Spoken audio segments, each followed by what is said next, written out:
अस्सलाम वालेकुम।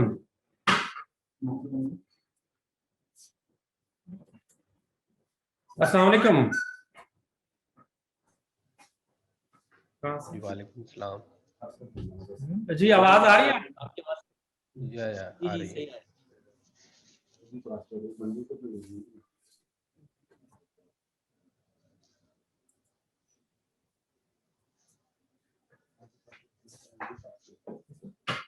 अस्सलाम वालेकुम। Bismillahirrahmanirrahim. My name is Shahzad Jawahar. I am Chief Compliance Officer of Pace Pakistan Limited. Along with me, Mr. Sarim Sohail. He is CFO, Chief Financial Officer of Pace Pakistan Limited. First of all, sorry, there is a little bit delay for some technical reason, and we are going to start this corporate briefing.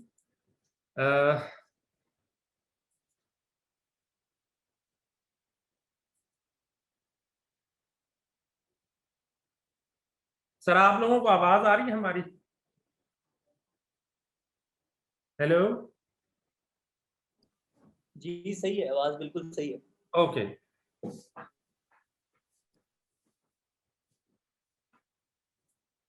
Sir, this is annual corporate briefing of Pace Pakistan Limited for year 2020-21.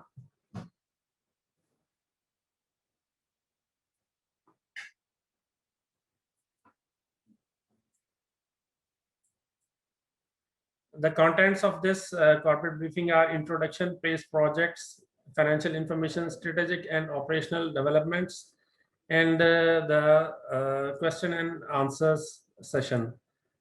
The company, as such, this is the profile of the company.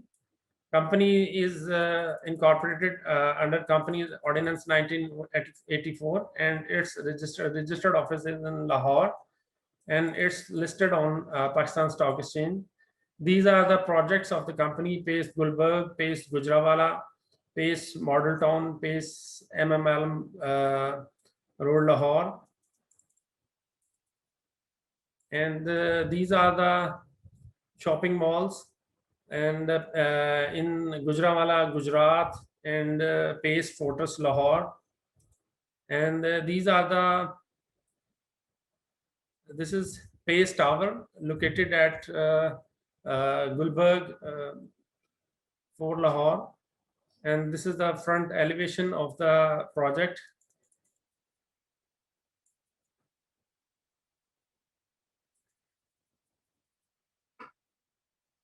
These are the these are the projects directly undertaken by the company, and there are other projects which includes Pace Barkar Properties Limited and Pace Circle, namely Pace Circle and Pace Super Mall Private Limited.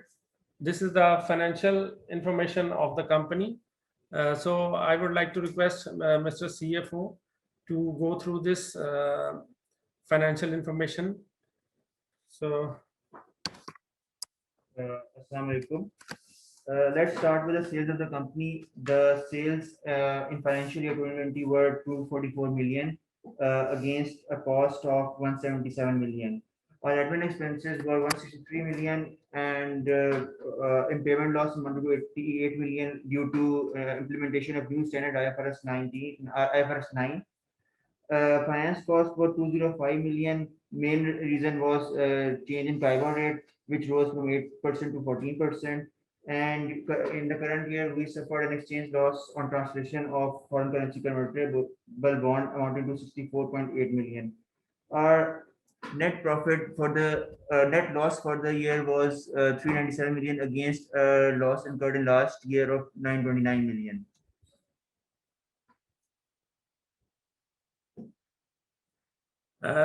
This is about the strategic and operational development of the company. Company is currently focusing to improve the cash flow through entering into the new joint ventures with the renowned companies, success of which will lead to the improved cash flow and positive goodwill of the company.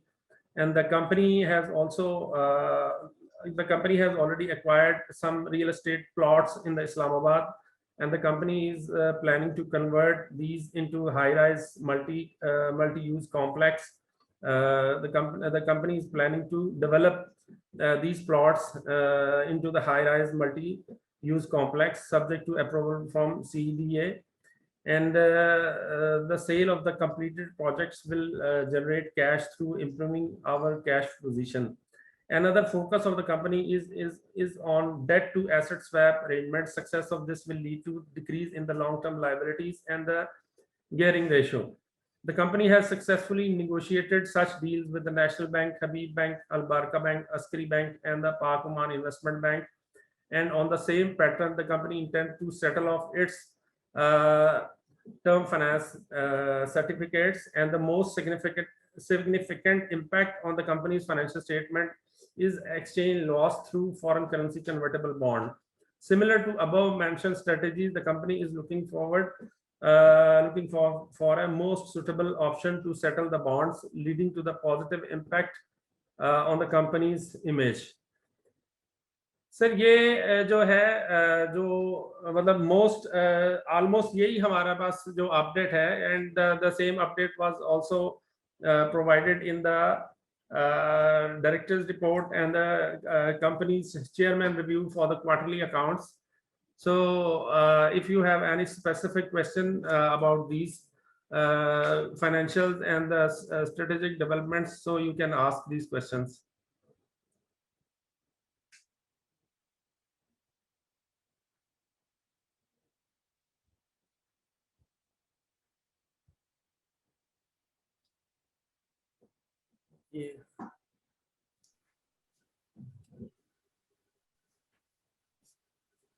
अस्सलामुअलैकुम। वालेकुम सलाम जी। जी वालेकुम सलाम। ये थोड़ा अगर जी मैंने कहा अगर इस्लामाबाद के आपके जो आपने बताया कि प्लॉट्स हैं और उस पर क्या आगे हाई राइज की प्लानिंग आप कर रहे हैं, उसकी अगर थोड़ा डिटेल्स बता दें। सर अभी तो वो जस्ट प्लानिंग में ही है, उसकी जब कोई डिटेल जब फाइनल होगी तो सर वो it will be communicated to the stock exchange under material information subject. So as such, the company is considering to develop high-rise building there. And अभी तक वो सर प्रोजेक्ट जो है वो जो CDA approvals जो है उसके चल रहे हैं जी। तो जैसे ही वो सर हमें अप्रूवल्स आएंगी, कोई चीज जो है मटेरियलाइज होगी, तो then we will inform the stock exchange and to the investors and the share holders. अभी सर प्लानिंग में ही है ये। सर आपका प्लान उसको रेंटल प्रोजेक्ट बनाने का है या जैसे बुकिंग करके कर लेते हैं डेवलपमेंट? सर इसमें अच्छा, और रीट्स का भी जी हाँ रीट्स का ये है कि there is another group company first capital investments limited, जो कि एसेट मैनेजमेंट कंपनी है। The group has applied REIT management licence in that company. As such जो है रीट में डायरेक्टली एंटर नहीं हो रही पेस पाकिस्तान लिमिटेड। सही, ठीक है, thank you sir. If you have any other question. Hello जी सर। अस्सलाम वालेकुम। वालेकुम सलाम। सर दो चीज़ें, एक तो ये जो आपने बताया कि मटेरियल इन्फॉर्मेशन है, आप स्टॉक को बिल्कुल नोटिस देंगे, तो इसमें अगर आप इस चीज़ का बता सकें कि ये जो प्लानिंग फेज़ है ये कब तक चलेगा, यानी आप कुछ इसका टाइमलाइन तो होगी आपके दिमाग में? इसमें बस सीडीए के अप्रूवल्स का वेट है। तो नॉर्मली सीडीए के अप्रूवल्स इन तरह के प्रोजेक्ट्स में कितना टाइम लेते हैं अप्रूवल? 6 माह लग जाते हैं। बिजनेस में इन्वॉल्व है already, so I expect may be आपको 5 to 6 months लग जाते हैं इसमें। अच्छा, तो standing from right now sir ये कोई होपफुली जो है by annual general meeting of the company we will be able to जो है मटेरियलाइज और इंफॉर्मेशन जो है इसकी जो कुछ पिक्चर क्लियर हो जाएगी। जी। अच्छा, तो नॉर्मली आप ये कह रहे हैं कि इस प्रोजेक्ट्स में ये 5 से 6 महीने लग जाते हैं जी सीडीए से अप्रूवल के लिए? अच्छा सर, दूसरा सवाल मेरा ये है कि ये जो आपने स्लाइड नंबर 12 प्लीज शो कीजिएगा स्ट्रेटेजिक एंड ऑपरेशनल डेवलपमेंट में। जी सर, थैंक यू। इसमें जो आपने ये चीज़ फॉरेन करेंसी स्वैप के लिए जो आप अरेंजमेंट कर रहे हैं, तो ये जो बैंक्स के साथ आपने नेगोशिएट किया है, ये करेंसी हेज के से रिलेटेड है? ये थोड़ा सा तो मुझे आप जो clarify करें। बैंक के साथ नेगोशिएट किया है वो तो डेट टू एसेट स्वैप है। उसमें ये होता ही है कि प्रॉपर्टी इज Settled against हाँ, property is offered to the financial institutions against the debt, और वो ऑलमोस्ट मोस्टली जो है वो उन्होंने इस तरह सेटल किया है इन लोगों ने। तो ये बेसिकली कोलैटरलाइज्ड डेट है, आप उस तरफ जी जी जी जी, हाँ जी। नहीं अच्छा कोलैटरल। कोलैटरल डेट नहीं है, दो डिफरेंट चीज होती है। ये बेसिकली हम अपनी प्रॉपर्टी को ऑफर करते हैं अगेंस्ट देयर लोन, वो लोन उसको नॉक ऑफ करते हैं अगेंस्ट आवर प्रॉपर्टी। ये सेपरेट होता है। अगर इन केस यानी property सॉल्वेंसी या लिक्विडेशन होती है तो वो फिर आपकी प्रॉपर्टीज को क्लेम करेंगे बैंक, ये सर कह ये रहे हैं? एक मिनट मैं बताता हूँ सर। इसमें ये है कि वो जाहिर है जो जितने भी डेट्स हैं वो सिक्योर्ड हैं, बट जी। द प्रॉपर्टी इज ऑफर्ड, जो भी किसी भी फाइनेंशियल इंस्टीट्यूशन को जो ऑफर की जाती है वो आफ्टर नेगोशिएशन, वो जरूरी नहीं है कि वही प्रॉपर्टी हो जो सिक्योर्ड हो। अदर देन सिक्योर्ड प्रॉपर्टी में आल्सो बी ऑफर्ड, जो कि मतलब आमतौर पे जो प्रॉपर्टी जिसका हाँ, जो कि जिसका सिविल वर्क कंप्लीट हो जाए और जो कि बैंक जो है वो इन पोजीशन में हो, हाँ, सेलेबल पोजीशन में हो। और जो ज्यादातर जो बैंक्स हैं उन्होंने अपने ऑफिसेज यहाँ पे बना लिया पेस टावर में। ओके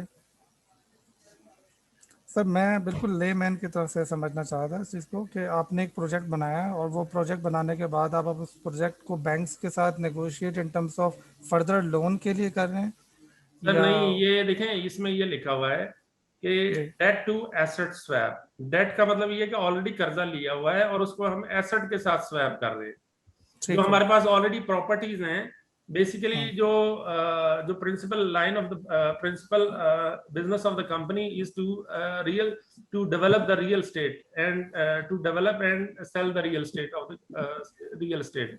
तो वो जो Perfect. रियल स्टेट है उसको हम जो हमारे पास प्रॉपर्टीज है उनको हम ऑफर करते हैं टू द बैंक जो ऑलरेडी लोन लिए हुए हैं फॉर देयर सेटलमेंट। ठीक है, ठीक है, क्लियर हो गया सर। सेकेंडली, ये जो करेंसी से रिलेटेड जो आपकी ट्रांसलेशन एक अच्छा ऐसा एक्सपेंस है आपके पीएनएल में भी है, काफ़ी हद तक आपके जो है ना वो प्रॉफिट फ्रॉम ऑपरेशंस को एरोड कर दिया इसने। तो करेंसी का हेजिंग से रिलेटेड कुछ आप फ्यूचर में कोई स्ट्रेटेजिक इससे रिलेटेड कोई आपका प्लानिंग? सर इसमें जो है हमने ये इसमें लिखा हुआ है कि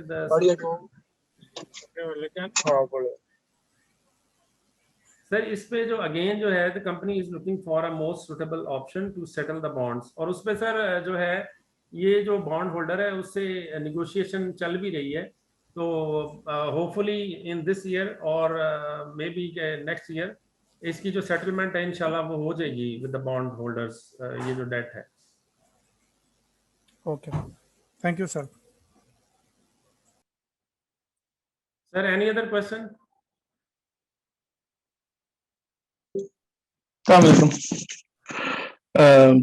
सर नवान बात कर रहा हूँ इनसाइड सिक्योरिटी से। मुझे थोड़ा सा आउटलुक के बारे में बताएं कि अर्निंग प्रोफाइल कैसी देख सकता है कोई शेयर होल्डर आ गया, आपकी रेवेन्यू टारगेट्स क्या होंगे, कोई इसमें गाइडलाइन दे सकते हैं top line to bottom line going forward क्या हो सकती है आइंदा 1 साल या 2 साल के अंदर? सर उसमें जो ये जो चीज़ होती है ये ऑडिटर्स के साथ ये डिस्कस होती है, बोर्ड ऑफ डायरेक्टर्स लेवल पे ये शेयर होती है। तो बाकी जो हमारी जो आउटलुक है वो मतलब उस पे वो जो हमारी एग्जिस्टिंग जो स्ट्रेटेजिक एंड ऑपरेशनल डेवलपमेंट है उसी से ही आप अंदाजा लगा सकते हैं। एज सच हमने कोई अभी तक कहीं पे भी कोई जो बिजनेस प्लान है या जो प्रोजेक्शंस ऑफ द कंपनी है वो शेयर नहीं किए हैं other than board of directors and to the auditors of the company. तो ऐसा उसके बारे में हम कुछ बता नहीं सकते अभी आपको। मैं आपसे सिर्फ कोई एक होता है ना कि जैसे अभी 9 मंथ में देखें रेवेन्यू लाइन आपकी 126 मिलियन के करीब है।